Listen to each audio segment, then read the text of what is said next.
ಇದರ ಜೊತೆಗೆ ಇವತ್ತು ರೈತ ಮೇಲೆ ಏನಾದರೂ ಮೇಲೆ ಹೇಳಬೇಕಾಗಿದ್ರೆ ಅವ್ನು ಬೇಕಾಗಿರೋದು ನಮ್ಮ ಮೇಲಿನ ಹೇಳುವಂಥ ಚರ್ಚೆ ಮಾಡುವಂಥ ಮುಖ್ಯ ವಿಷಯ ಪ್ರತಿ ಹಳ್ಳಿಗೂ ಗೋಡೌನ್ಗಳನ್ನು ನಿರ್ಮಿಸಿ ಅವನು ಬೆಳೆದ ಬೆಳೆಗಳನ್ನು ಸುರಕ್ಷಿತವಾಗಿ ಮೊದಲಿಡುವಂಥದ್ದು ನಂತರ ದರ ಬಂದಾಗ ಮಾರುವಂಥ ಒಂದು ವ್ಯವಸ್ಥೆ ಇಲ್ಲಿ ನಮಗೆ ಆಗಬೇಕಾಗಿದೆ.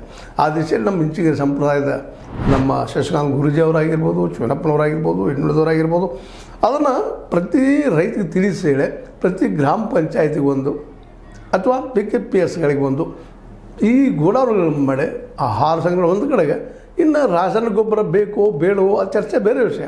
ಸಾವಯವ ಮಾಡ್ತಿರೋ ಅಥವಾ ಒಂದು ಏನಪ್ಪ ನೈಸರ್ಗಿಕ ಅಗ್ರಿಕಲ್ಚರ್ ಮಾಡ್ತಿರೋ ಅದು ಆ ರೈತನ ಆರ್ಥಿಕ ಸ್ಥಿತಿಗೆ ಬಿಟ್ಟಂಥದ್ದು.